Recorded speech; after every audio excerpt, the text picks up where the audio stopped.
Senhor, pelo Teu Espírito Santo, nos abençoe na meditação da palavra do Senhor. Fala, Senhor, a cada filho e filha do Senhor.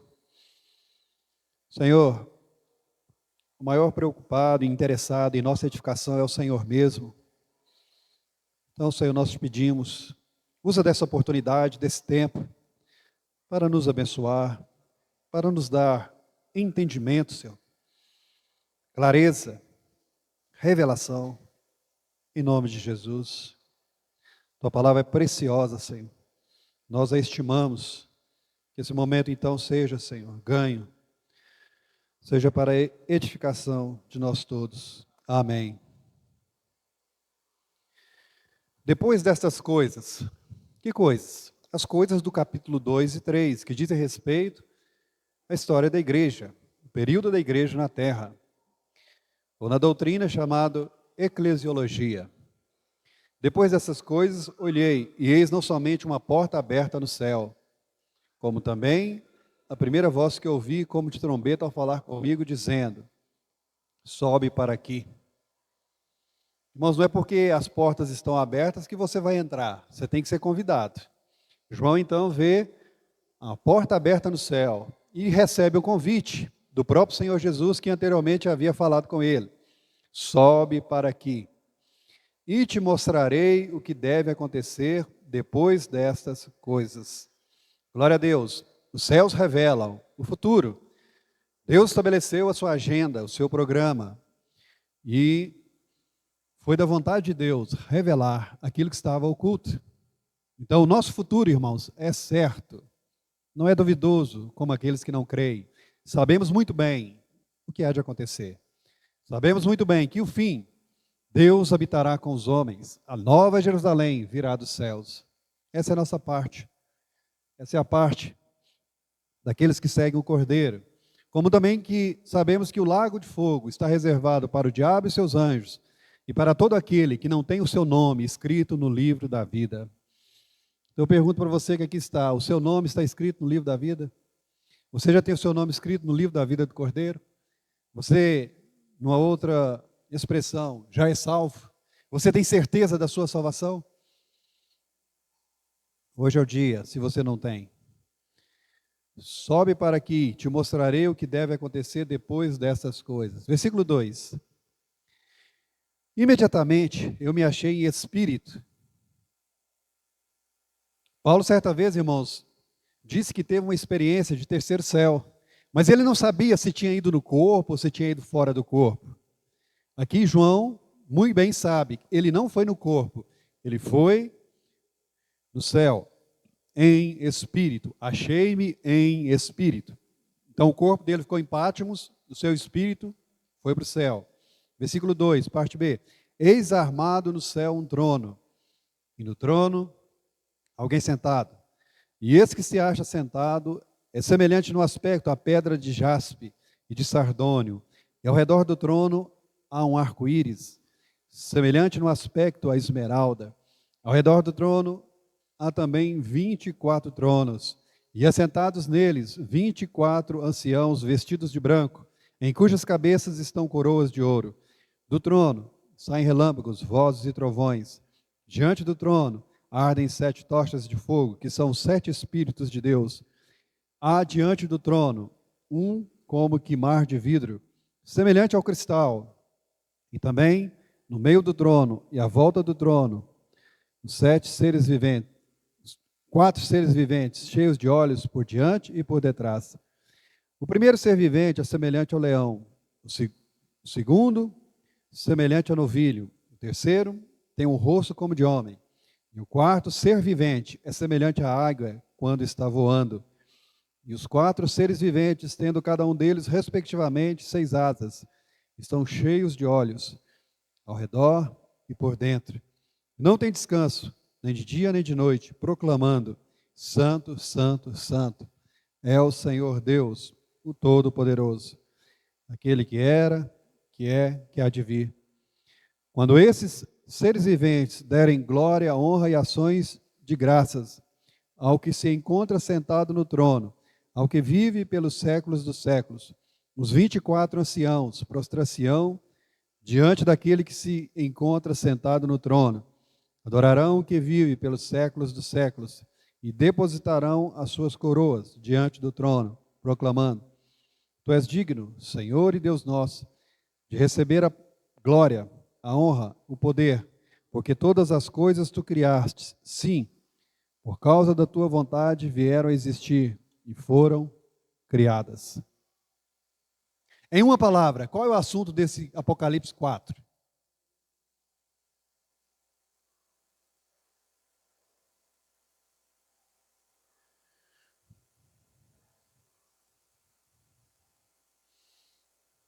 Em uma palavra, Márcia, não duas, uma, não três. Uma palavra.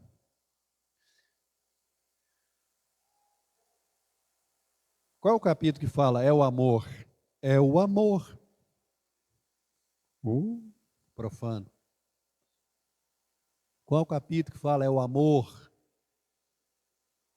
Não, gente.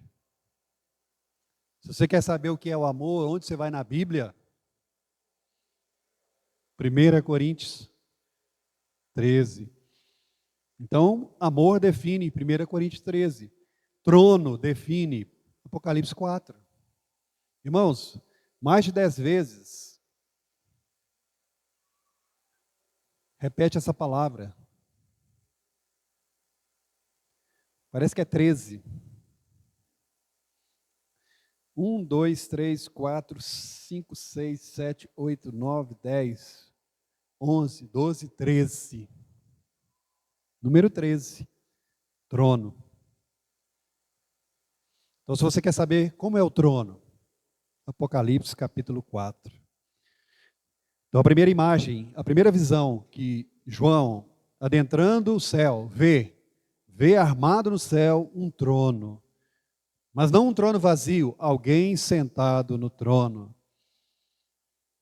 O trono do rei.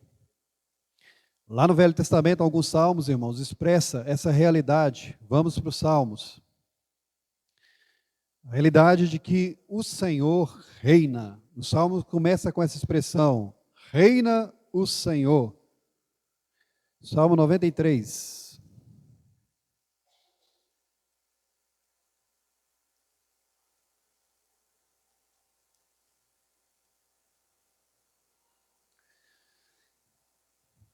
Os detalhes que nós veremos aqui no Salmo, você vai reparar lá também em Apocalipse 4. Salmo 93, reina o Senhor. Salmo 97, reina o Senhor. Salmo 99, reina o Senhor. Em cada um desses salmos, porque o Senhor reina, há uma consequência. Porque o Senhor reina, exige-se algo. Salmo 93, versículo 1. Reina o Senhor, revestiu-se de majestade, de poder se revestiu o Senhor e se cingiu. Firmou o mundo que não vacila, desde a antiguidade está firme o teu trono. Tu és desde a eternidade. Levanta os rios, ó Senhor, levanta os rios o seu bramido, levanta os rios o seu fragor. Mas o Senhor nas alturas é mais poderoso do que o bramido das grandes águas, do que os poderosos vagalhões do mar. Fidelíssimos são os teus testemunhos, à tua casa convém a santidade, Senhor, para todos sempre.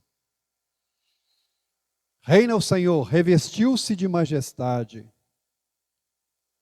de poder se revestiu o Senhor. Mas houve algum tempo em que o Senhor deixou a sua majestade e o seu poder?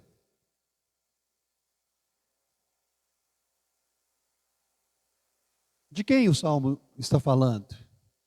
Quem é esse que se reveste de majestade? Como que tendo uma capa de majestade, então pega aquela capa e se reveste. Quem é esse que abriu mão da sua glória para depois reassumir? Jesus. Então houve um tempo em que Deus se esvaziou da sua majestade e do seu poder? Sim. Jesus Cristo, o verdadeiro Deus e a vida eterna. E o Verbo se fez carne. O Verbo que era Deus se fez carne e habitou entre nós, cheio de graça e de verdade. Então aqui esse salmo profeticamente nos fala, irmãos, de que Deus que outrora, que há algum tempo se esvaziou de majestade e de poder, vai novamente reassumir. Jesus Cristo, na sua oração, diz: Pai, glorifica-me com a glória que tu me deste, com a glória que eu tive antes da fundação do mundo contigo. Aqui nos fala de Jesus revestindo-se de glória, de poder se revestindo e se cingindo. Para quê? Nos é dito aqui, irmãos, levanta os rios seu bramido, levanta os rios seu fragor. Será que Deus ou o profeta aqui está falando de rios? Do Rio Amazonas, do Nilo, do São Francisco, do Paranaíba? São esses rios que provocam Deus se mover do seu trono? Lá em Apocalipse diz, irmãos, que os mares diz respeito às multidões, aos povos. Aqui nos é dito, irmãos, rios, levantando o seu bramido e o seu fragor, de multidões e povos que se levantarão e se levantam contra Cristo, contra o Messias. Mas Jesus Cristo virá. Versículo 4, mas o Senhor nas alturas é mais poderoso. Jesus Cristo, à direita do Pai, nas alturas, é mais poderoso do que a oposição dos homens, do que o levante das nações, do que o bramido das grandes águas, do que os poderosos vagalhões dos povos. Final do Salmo, versículo 5, a tua casa convém a santidade, Senhor, para todo sempre. Foi isso mesmo que João viu. João viu um trono e alguém assentado no trono. E no final do capítulo 4, nós vemos os seres viventes proclamando: Santo, Santo, Santo é o Senhor. A tua casa convém a santidade. Reina o Senhor, nos lembra. O trono do Senhor, irmãos, permanece desde a antiguidade. Nada abala o Senhor. Mas o trono do Senhor também nos lembra santidade. O Senhor reina. Seja santo. Salmo 97, 1. Reina o Senhor, regozije-se a terra. Alegrem-se as muitas ilhas. A terra está triste? As ilhas, irmãos, precisam de alegria? Por que o salmista está pedindo para a terra se regozijar? Qual o estado atual da terra? Como que a terra e toda a criação, agora, no presente, se encontra? O que a Escritura diz em Romanos? A ardente expectativa da criação. A criação geme e suporta sofrimento, aguardando a redenção, aguardando se ver livre da corrupção e da vaidade que entrou no mundo por causa do pecado. A natureza hoje está sofrendo, está triste. Mas porque o Senhor reina, há essa profecia: regozije-se a terra, haverá regozijo e gozo, haverá restauração da alegria, alegre-se as muitas ilhas. Versículo 2, nuvens e escuridão rodeiam, justiça e juízo são a base do seu trono. Adiante dele vai um fogo que lhe consome os inimigos ao redor. Os seus relâmpagos alumiam o mundo, a terra os vê e estremece, derretem-se como cera os montes na presença do Senhor de toda a terra. Os céus anunciam a sua justiça e todos os povos veem a sua glória. Sejam confundidos todos que servem as imagens de escultura, os que se gloriam de ídolos, prostrem-se diante dele, todos os deuses. Irmãos, lá no céu, em Apocalipse 4, há uma prostração, há um dobrar de joelhos, um dobrar diante do trono, diante daquele que está sentado no trono, os 4 seres viventes, os 24 anciãos. Não há adoração a nenhum outro, não há adoração a ídolos. João subiu no céu, e onde está a adoração aos santos? João não viu Maria sendo adorada, nem o arcanjo Miguel. O único que está sendo adorado é o Senhor Deus. Aqui então no Salmo diz: sejam confundidos, versículo 7, todos os idólatras. Reina o Senhor, nos fala que Apenas o Senhor deve ser adorado. 8. Sião ouve e se alegra, as filhas de Judá se regozijam por causa da tua justiça, Senhor. Pois tu, Senhor, és o Altíssimo sobre toda a terra, tu és sobremodo elevado, acima de todos os deuses. Vós que amais o Senhor, detestai o mal. Ele guarda a alma dos seus santos, livra-os das mãos dos ímpios. A luz difunde-se para o justo, e a alegria para os retos de coração. Alegrai-vos no Senhor, ó justos, dai louvores ao seu santo nome. Reina o Senhor, dai louvores ao seu santo nome. Novamente aqui, o trono de Deus associado à santidade. 99. Reina o Senhor, tremam os povos. Ele está entronizado acima dos querubins. Abale-se a terra. Por que os povos são chamados a tremer? Se no Salmo 97 a terra necessita de alegria, de que os povos aqui no Salmo 99 necessitam? Por que o salmista os chama a tremerem? Como é que os povos estão hoje?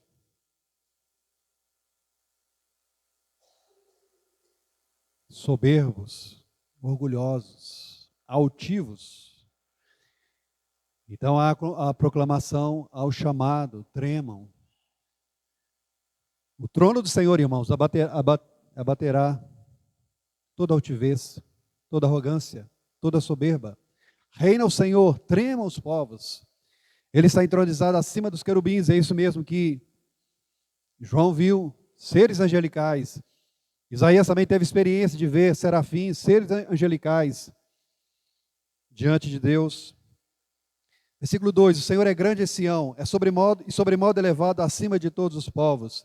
Celebrem eles o teu nome, grande e tremendo, porque é santo. És rei poderoso, que ama a justiça. Tu firmas a equidade, executas o juízo e a justiça em Jacó. Exaltai ao Senhor nosso Deus, prostrai-vos ante o escabelo de seus pés, porque Ele é santo. Novamente, realçando, o trono de Deus está associado à santidade. E Deus não vai mudar. Deus não vai mudar isso. 6. Moisés e Arão entre os seus sacerdotes, Samuel entre os que lhe invocam o nome, clamavam ao Senhor e Ele os ouvia. Falava-lhes na coluna de nuvem, eles guardavam os seus mandamentos e a lei que Ele lhes tinha dado.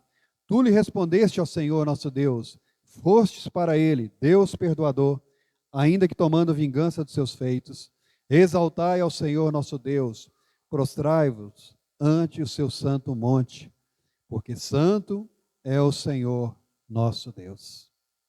Irmãos, três salmos associando santidade ao trono de Deus. Então, voltando para o Apocalipse 4. A primeira visão de João, no céu, versículo 2. Armado no céu um trono, e no trono alguém sentado. Armado no céu um trono, e no trono alguém sentado. Isaías diz, no ano da morte do rei Uzias, eu vi o Senhor assentado sobre um alto e sublime trono. Aqui na terra, irmãos, os tronos ficam vazios. Às vezes, o rei morre. Às vezes, há revoltas. Substitui-se os reis. Mas no céu, não existe isso. Não existe o trono de Deus ficar vazio. Não existe a soberania de Deus ser descontinuada. João viu um trono e no trono alguém sentado. E como é que era esse alguém sentado? A palavra de Deus diz que ninguém jamais viu a Deus. Mas João vai descrever, nas suas palavras, o que Deus permitiu que ele visse. Mas a face de Deus, mesmo, João não viu. Deus permitiu que João tivesse uma visão daquele que está sentado no trono. E João assim o descreve, versículo 3. E esse que se acha sentado é semelhante no aspecto à pedra de jaspe e de sardônio. Ao redor do trono há um arco-íris semelhante no aspecto à esmeralda. Então a pedra de jaspe, cor branca. Sardônio nos lembra rubi, vermelho, branco, vermelho. E ao redor do trono um arco-íris semelhante à esmeralda, verde. Então nós vemos aí que há multicores, o céu é colorido. É um ambiente festivo, um ambiente glorioso. Salmo 96 diz: glória e majestade estão diante deles, força e formosura. Mas às vezes nós somos muito sisudos, né? Os nossos ternos são pretos e cinzas. Mas imagina o Sérgio Marcos comparecer diante do juiz com um terno vermelho. O que você acha, Sérgio Marcos? Pode? Pode, né? Rosa choque. Mas os crentes, às vezes, vestem essas roupas. Fisicamente e espiritualmente. Sisudas. Preto, marrom, cinza. Mas aqui nós vemos o céu branco, vermelho, arco-íris, esmeralda. Força e formosura estão diante dele. As obras de Deus, irmãos, são gloriosas, são majestosas. Quando nós contemplamos a criação de Deus, nas suas muitas cores, que glória, que perfeição, que formosura. Então há formosura diante de Deus. João o descreve, nas suas palavras, semelhante a pedras preciosas. E essas pedras também, irmãos, estão na roupa do sumo sacerdote. Essas pedras também se encontram na fundação da cidade, da Nova Jerusalém. E também, João disse que há um arco-íris semelhante no aspecto à esmeralda. Quando há, irmãos, a primeira menção de arco-íris na Bíblia, uma das formas de você estudar a Bíblia é lembrar, é verificar quando há a primeira citação. E você pode ter algum entendimento de qual sentido Deus quer dar. Qual a primeira vez é mencionado o arco-íris na Bíblia? O arco de Deus. Pô, mas eu estou perguntando demais. É o amor, 1 Coríntios 13. Onde fala a primeira vez arco-íris na Bíblia? Alguém diz Gênesis, perfeitamente. Outro diz, depois do dilúvio, certamente. Quando Noé sai da arca, a terra foi destruída por causa do pecado do homem. Deus resolveu dar cabo à criação, mas Noé achou graça. Noé e sua família e aqueles animais que estavam na arca foram salvos. Saindo da arca, Deus então proclama, Deus anuncia a Noé, faz uma aliança com ele dizendo que a terra não mais seria destruída por água. 40 dias e 40 noites choveram naquele período do dilúvio. Não mais Deus vai destruir a terra inteira por água. E para ficar firme, para que se lembrasse disso, Deus então diz: olharei para o meu arco, colocarei o meu arco nas nuvens, e vendo, me lembrarei da aliança. O homem, irmãos, depois de Noé, deu motivos para que a terra novamente fosse destruída. Jeremias diz que se não fosse pelas misericórdias de Deus, nós teríamos sido destruídos. Nós mesmos, o povo de Israel e nós. Estamos em pé pela misericórdia de Deus. Então Deus se compromete, vendo o arco-íris, em não destruir a terra.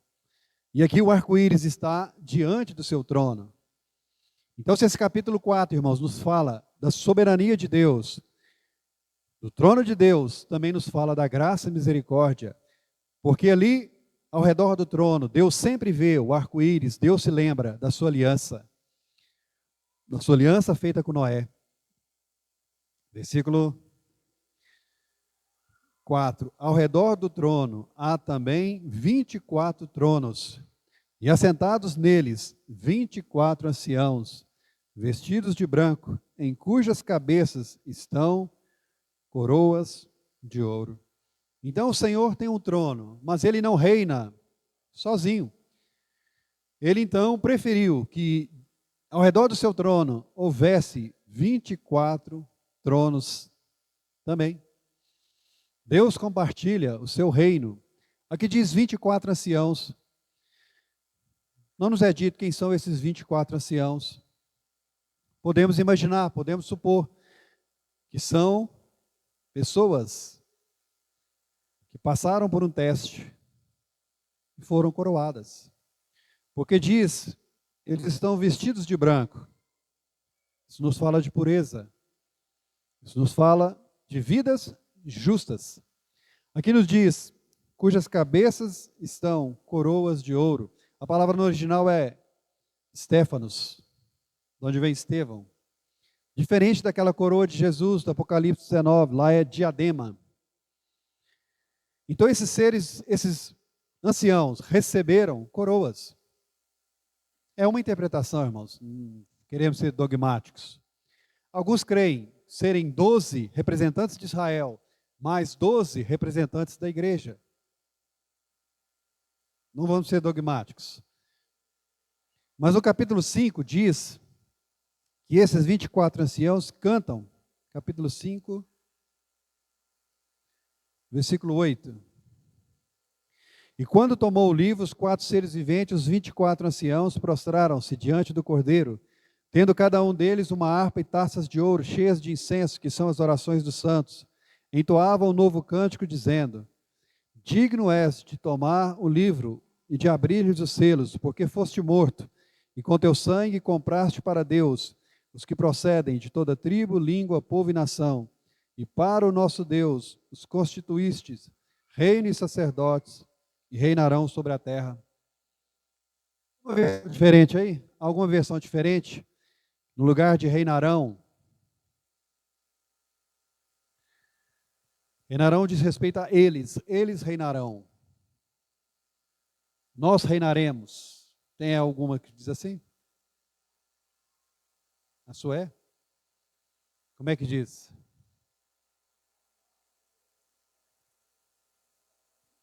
E para o nosso Deus os fizeste rei e sacerdote, e reinaremos. Então, por causa disso, há a interpretação de que são pessoas que passaram por teste. Seres humanos que foram vitoriosos e receberam a recompensa, reinar com Cristo. Foram feitos sacerdotes, nos lembra as vestes brancas. Foram feitos reis, as coroas nos lembram disso. Voltando para o capítulo 4:4. 24 anciãos assentados nos tronos, vestidos de branco, em cujas cabeças estão coroas de ouro. Irmãos, qual a vantagem, qual a recompensa de você manter uma vida santa? Qual a recompensa de você resistir ao pecado? José no Egito, irmãos, resistiu ao pecado. E qual foi a recompensa? Qual a recompensa que José teve por temer o Senhor e não querer pecar contra o Senhor? José foi feito rei, co-governador sobre o Egito, por causa do seu temor a Deus. Ah, Samuel, mas ele foi preso.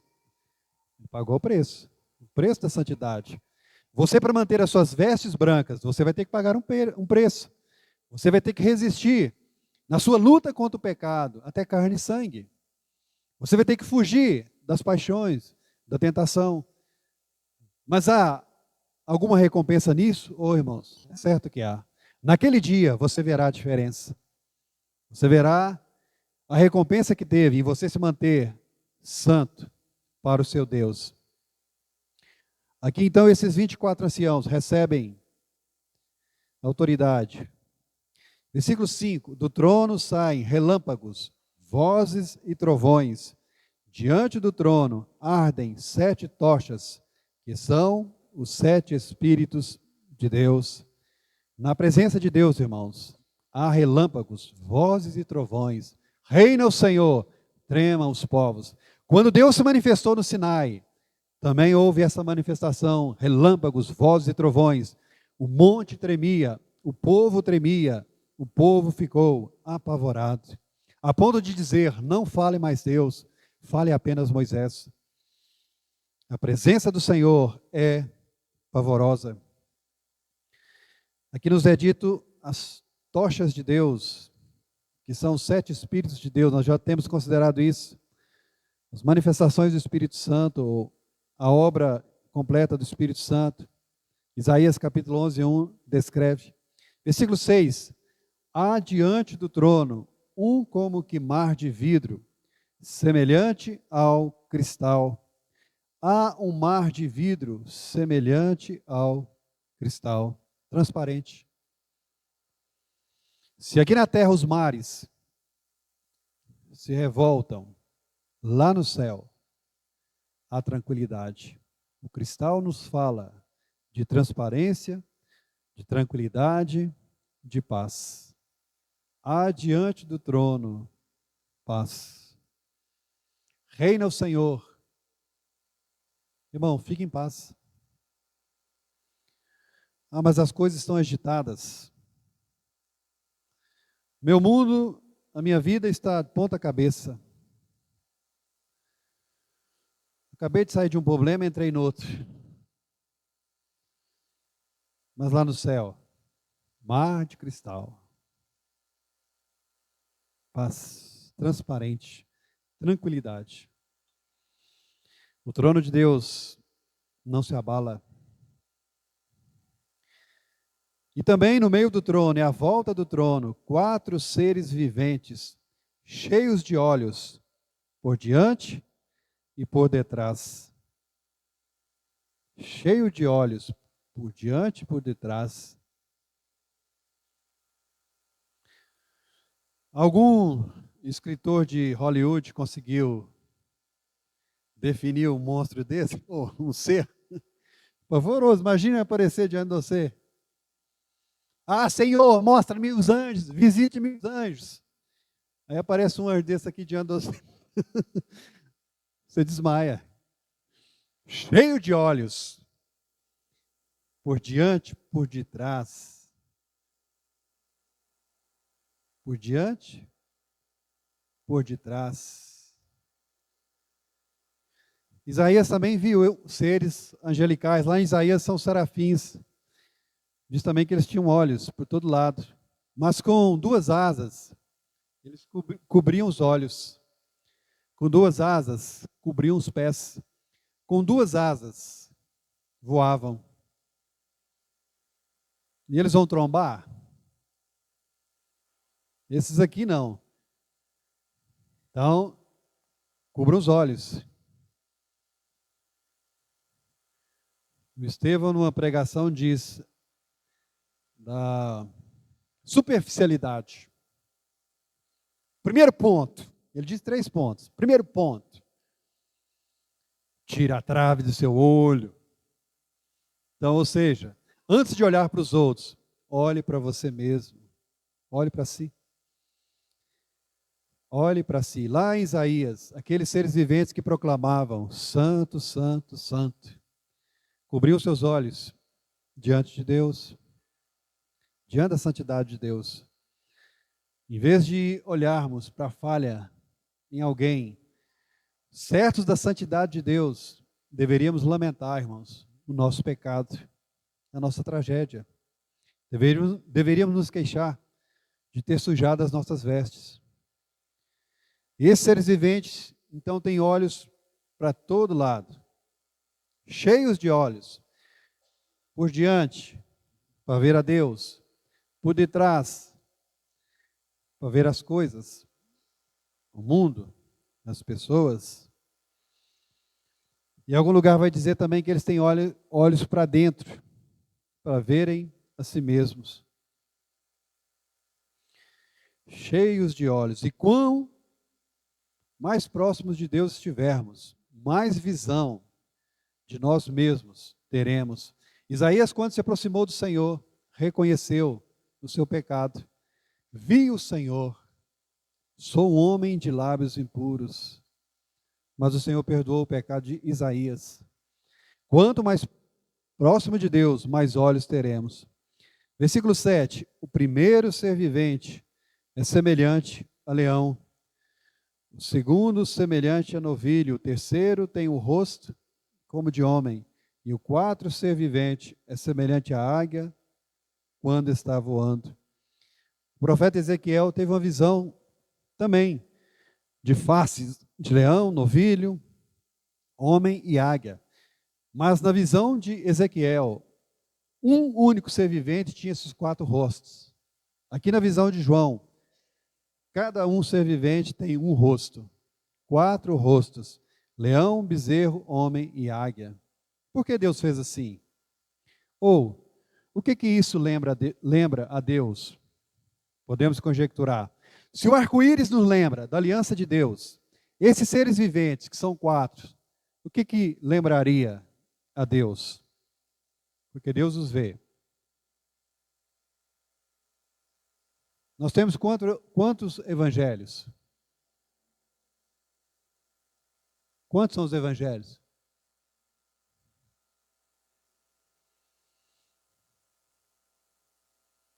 O Leandro teve um filho, botou o nome de Lucas.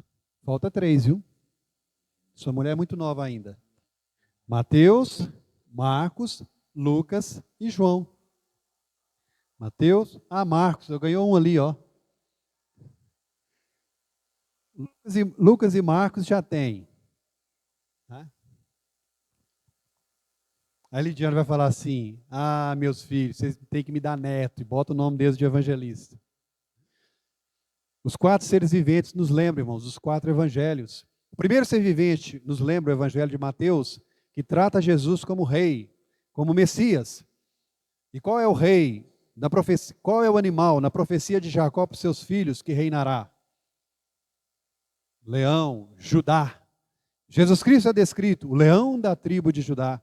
Então o evangelho de Mateus, que foi escrito para os judeus, retratam Jesus Cristo, o Messias prometido, o Messias que reinaria, o filho de Davi, que se assentaria sobre o reino, no reino de Israel.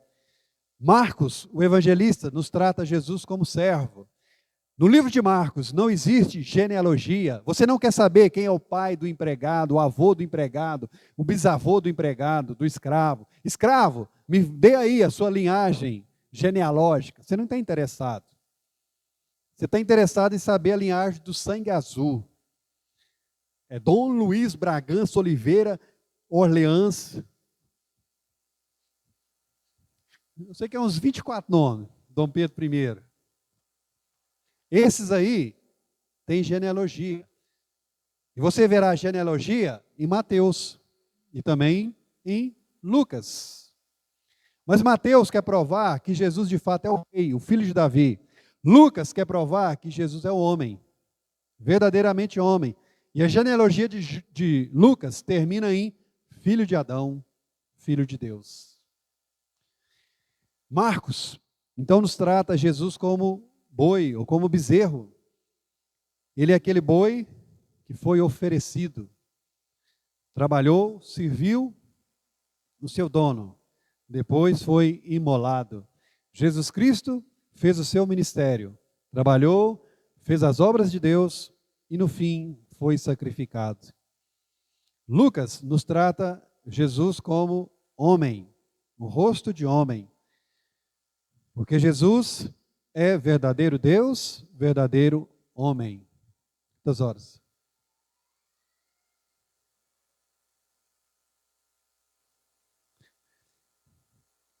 Jesus Cristo é descrito no Evangelho de Lucas como homem.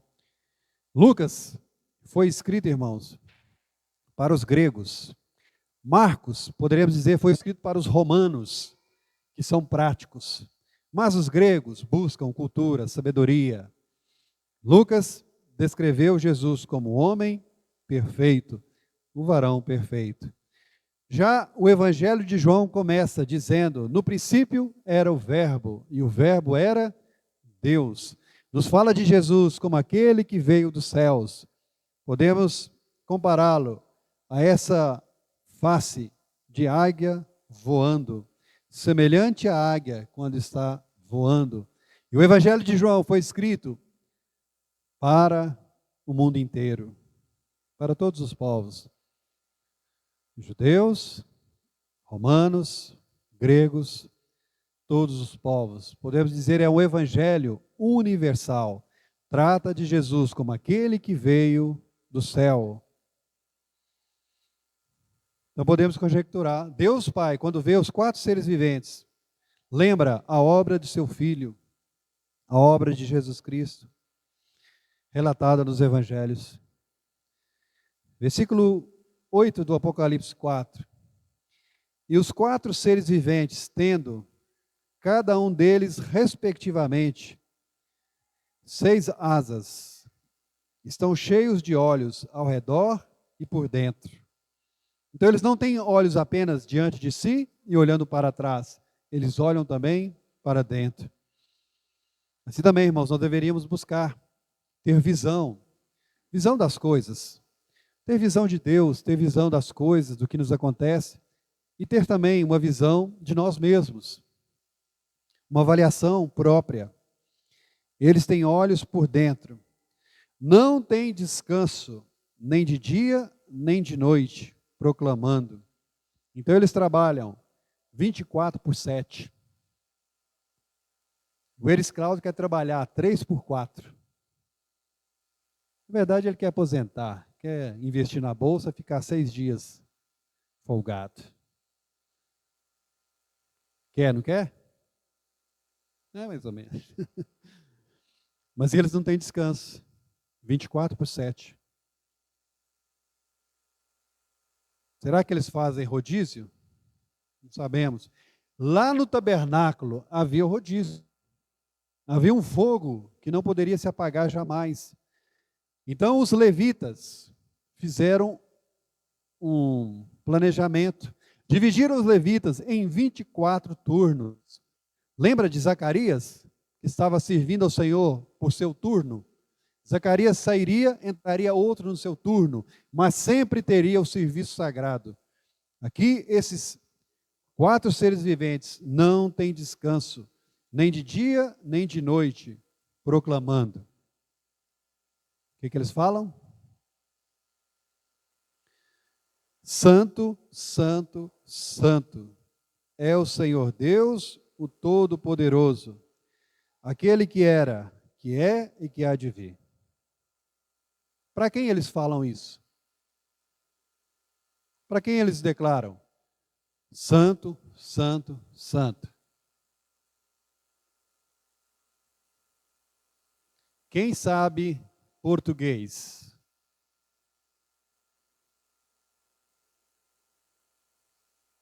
Santo, santo, santo. É o Senhor. Eles estão tratando o Senhor em qual pessoa? Primeira, eu. Segunda, tu. Ou terceira, ele. Santo, santo, santo. Se fosse primeira pessoa, santo, santo, santo, sou o Senhor. Se fosse segunda pessoa, santo, santo, santo, és tu, Senhor. Sendo terceira pessoa, santo, santo, santo, ele é.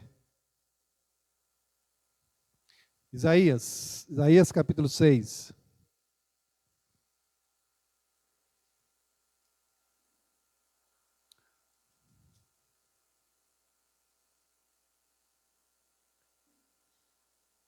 Isaías 6, versículo 1. No ano da morte do rei Uzias, eu vi o Senhor assentado sobre um alto e sublime trono, e as abas das suas vestes enchiam o templo. Serafins estavam por cima dele, cada um tinha 6 asas, com 2 cobria o rosto, com 2 cobria os seus pés, e com 2 voava. E clamavam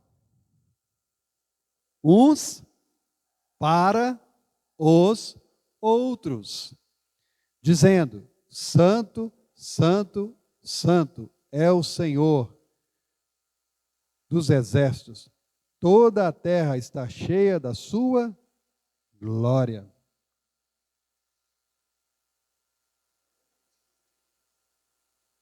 Então aqui nos esclarece, irmãos, para quem eles estão proclamando? Uns para os outros. Quem deve se lembrar da santidade de Deus? Puxa, Deus precisa ser lembrado que Ele é santo, santo, santo? Não é esse aqui o contexto. Quem está lembrando que o Senhor é santo? Os 4 seres viventes, um para o outro. Quem tem a possibilidade de se esquecer? São as criaturas, somos nós. Nós deveríamos ter bem certo acerca da santidade de Deus. Deveríamos dizer uns aos outros: irmão, santo, santo, santo é o Senhor. O Todo-Poderoso, o El Shaddai, aquele que é, que era e que há de vir, aquele eu sou que se manifestou a Moisés. O Senhor é santo. Então dizia um para o outro, que cada um se lembre, não se esqueça da santidade de Deus. Versículo 9 de Apocalipse 4. Quando esses seres viventes derem glória, honra e ações de graça ao que se encontra sentado no trono, ao que vive pelos séculos dos séculos, os 24 anciãos prostrar-se-ão diante daquele que se encontra sentado no trono, adorarão ao que vive pelos séculos dos séculos e depositarão as suas coroas diante do trono, proclamando. Eles estão dizendo uns aos outros, mas aquilo que eles estão dizendo também elogia o Senhor, é um louvor a Deus. As nossas palavras, ditas uns aos outros, são ouvidas por Deus. E a palavra de Deus diz que há uma memorial, há uma gravação daquilo que dizemos. Então essa proclamação dos seres viventes, uns para os outros, servirá de glória, honra e ações de graças também para o Senhor. Então eles não têm trabalho, eles não têm descanso, vão ter que louvar ao Senhor, até que, versículo 10, os 24 anciãos entrem em cena. Os 24 anciãos entrarão em cena. Adorarão, prostrar-se-ão diante daquele que se encontra sentado no trono. Novamente, irmãos, não coloque seus joelhos diante de criatura alguma, não coloque seus joelhos diante de ídolos. Ao Senhor teu Deus adorarás, e só a Ele darás culto. Adorarão o que vive pelos séculos dos séculos, e depositarão as suas coroas diante do trono. A palavra de Deus diz, irmãos, pela graça sois salvos. Isso não vem de vós, é dom de Deus. Então aqueles 24 anciãos pegam das suas coroas, pegam da sua recompensa e depositam aos pés de Deus, reconhecendo de que se há alguma vitória, se há algum bem, proveio de Deus. Deus é o único que deve ser adorado. 11.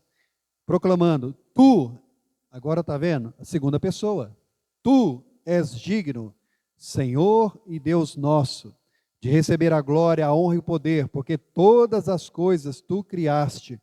Sim, por causa da tua vontade, vieram a existir e foram criadas. Vieram a existir e foram criadas. Há motivos para você louvar o Senhor? Há 1000 razões para você adorar o Senhor? Ah, não tem não. Não tem não. Minha vida está ruim. Está ruim. Meu negócio, meu casamento, minha saúde, minhas amizades. Nem os meus filhos me reconhecem. Pô, mas você está mal, hein? Estou igual o Jó. Mas o que Jó fez? Adorou o Senhor. O motivo para adoração aqui, irmãos, o primeiro motivo dado aqui nesse livro, capítulo 4, é a criação de Deus. Deus é digno de ser adorado, porque Ele é o Criador. Deus é digno de ser adorado, porque Ele é aquele que tem vontade. Por causa da vontade dEle, que nós estamos aqui. Ninguém está aqui por sua própria vontade. Ninguém aqui disse, faça-se. Apareça, Samuel. Não. Nós somos criados por Deus. Hebreus 11 diz, pela fé cremos que o universo foi criado por Deus. É uma verdade que hoje a falsa ciência quer colocar por terra, como se houvesse evolução. Não, não houve evolução. Houve uma ação voluntária. Houve um querer e uma operação voluntária de uma mente. Deus criou todas as coisas. E esse motivo é suficiente, irmãos, para adorarmos, para darmos a Ele glória, honra e poder. Sim, todas as coisas tu criaste, sim, por causa da tua vontade, vieram a existir e foram criadas. Irmãos, existe um Criador, existe uma vontade do Criador. A Bíblia começa dizendo, no princípio, Deus. Mas há aqueles, irmãos, que não querem saber de Deus.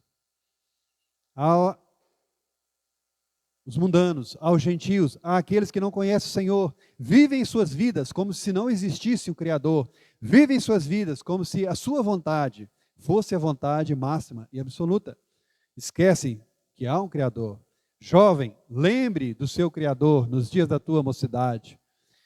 Esquece-se que a vontade de Deus é que deve ser feita. Por isso nós oramos, Pai, seja feita a tua vontade, assim na terra, como a sua vontade é feita aí no céu. Há um Criador, há a vontade do Criador. Por isso ele é digno de toda honra, glória e louvor. Resumindo, irmãos, há um trono. E esse trono está associado, a esse trono está associada a santidade de Deus. Deus abençoe os irmãos, em nome de Jesus. Amém.